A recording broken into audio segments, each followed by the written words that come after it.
you enjoy these videos and like to support me, TE, and also get some behind the scenes content, please consider joining Patreon. Oh, I didn't see it there. It's me, Thomas Edward, also known as TE. It is late September 2025. It's only a few weeks later than when we started the River Winster update and what they're doing down there. So we thought we'd come back, and I think they've pretty much done, and that's why we've come back. Just looking at these are all the posts what they were in when I was towing them, so they didn't drive into the marsh. These were like the guides, so they're all ripped out now, and it looks very much done. But we're going to show you that. It's a very bright, sunny evening. We've had a bit of an Indian summer in Grange Sands. Well, everyone has, but I think the rain's going to come slightly back, and then we're going to have sun again. So while we're enjoying this sun, let's get down to the bottom and see what's been really happening, and see what's happened since we came all those weeks ago.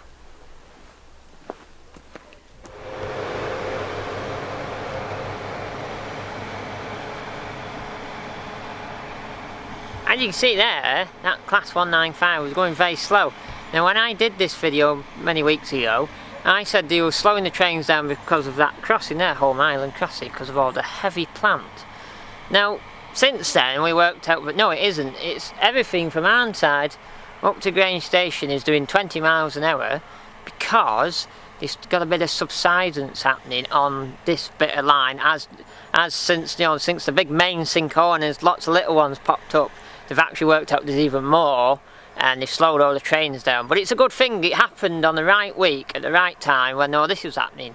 So it's worked in the favours of these lads and obviously the railway, because they don't know how stable it is. So that's what's going on. Right, so I've walked about halfway down now, and it looks like there's been a big metal road in, but it hasn't, I don't think. Everything's really muddy when you look at stuff, obviously because we're going up and down here. But in the last few days, so I'm finishing off, they've been planing the bottom of this, cameraman's phone's going off. They've been planing the bottom of this, of the embankment for the railway off, with a big digger and a few mini diggers today, because they're all covered in mud, to make it all a bit better. And something what cameraman was saying, probably the speed restriction also, was to do with the heavy plant coming down here. That rail was probably a bit worried about the weight of the diggers moving the bottom of the embankment. And I think clearing it off like this is also to sort of help it from moving, because they've obviously there was quite a few big bits of holes and stuff and everything else, so they planed it right off. But when we came and started this a few weeks ago, I was on about those stakes in the ground. What I'm just saying at the beginning of this video, all down here, to say don't go in the marsh. But I think it's been such a quad mine, such a mess down here.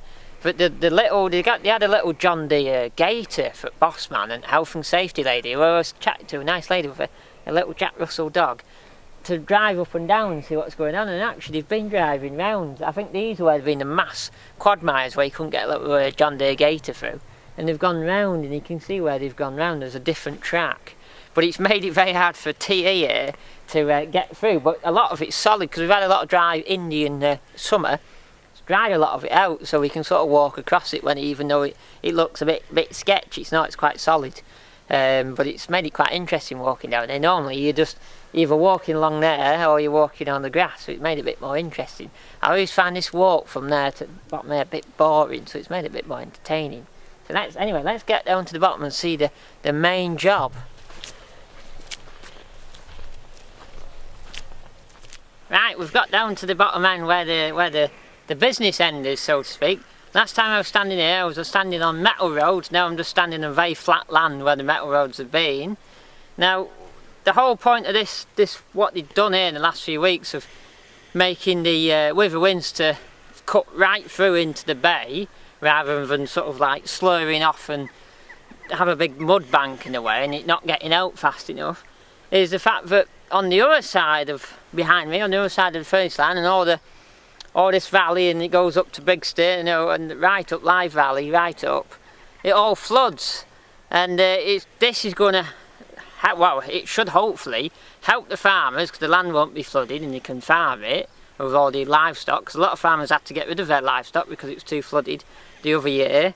And also it's going to help the railway with, this railway at the moment, it's like a sea wall from stopping the sea coming in almost. but it's really stopping the water coming out from the other side. So this Winster should hopefully clear the valley right down, and the River Winster runs right down from Central Lakes. It comes right down, so it comes a long way and it floods a lot of places. So hopefully they can get it out as quick as they can down into the River Kent. So where the River Winster goes underneath the furnace line, there's actually tidal gates. Now they spent, it was in lockdown, they spent quite a lot of money putting these tidal gates in, and they had divers and all sorts. But you can actually see today, since they've done this work, that you can hear water, because it's actually moving, the water is actually moving. When we come down, you might be able to see in the video I did a few weeks ago that the water was very stagnant, but now it's actually properly flowing and going right down. Look, you can see it's moving, even on camera. You can see it's got a bit of movement to it. Right down to the River Kent down there. What we'll go and have a look and see what they've properly done, and where we got to before, and it only went so far and just went out for a little hole. So let's go and have a look. Last time I stood here, I said this is the end of the road, and I finished my video. Now there's no road here, but we're going to go beyond the road, see what they've been up to. Come with me. It looks similar, but it isn't. I can show you, it's not the same as it was. So I'm now stood on top of this new embankment they've done. Now it was L.W. Wilson did a lot of the work. It was all their plant and all their trucks. And as soon as I did my last video, next day, trucks were dumping all this in the golf club, and there was 4 dumpers what would pick it up and take it down here, and lots of big diggers down here doing this with it. Now when we came here last, I talked about over there, over that wall. It was roughly about there. Could have been a bit further back, I don't think it was, I think it was there. There was a hole that went down, and the River Winster was only going through that hole, and all there was a big sand embankment. Now, I said in that video that hole was there because they did that purposely, man-made hole, because they wanted the water to come down from the River Kent through there and through this bit here. Here, this was all man-made, to go up and try and rip all the grass out. It was actually a proper thing. Some people doubted me saying this, but it actually was a thing. I've talked to someone since, and it was a thing that they did that to try and rip the grass out. Obviously it backfired massively after a few years, and it silted up. The Winster silted up, and the Winster just decided to go through there, and that was the end of it. So this, they blocked it up, that hole, and dug the Winster right out to the base, the River Kent, and then done 2 new sea. Well, there was already a bit of a Winster wall there, embankment, but they've done a bit more, I think, and a massive one along here. But they've done here, look, they've done a load of rush matting, like, almost a bit of laying, a hedge laying, and with big stakes, and I don't know what that's for. I'd like to see what that was for and how they did this wall. I was unfortunately away in Herefordshire when they were doing a lot of the work, so I never got to see it, but I'm sure there's somewhere someone will have a bit of footage and a bit of pictures and what that's to do with. Either it's a border to help it so they can, when they're piling the stone in. It's a bit like Chat Moss, when they put the line in across there, they put rush matting across the marsh to float the railway across it, because they couldn't. It was a bit like us on Furnace Line when they originally built that. Nothing would touch it; it just kept sinking.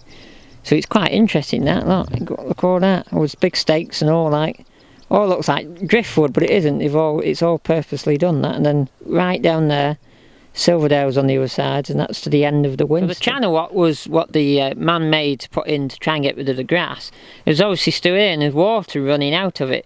Now they've actually put a pipe underneath here, because if you look on the Winster side down there, there's a plastic pipe and it's actually flowing out, you can see it.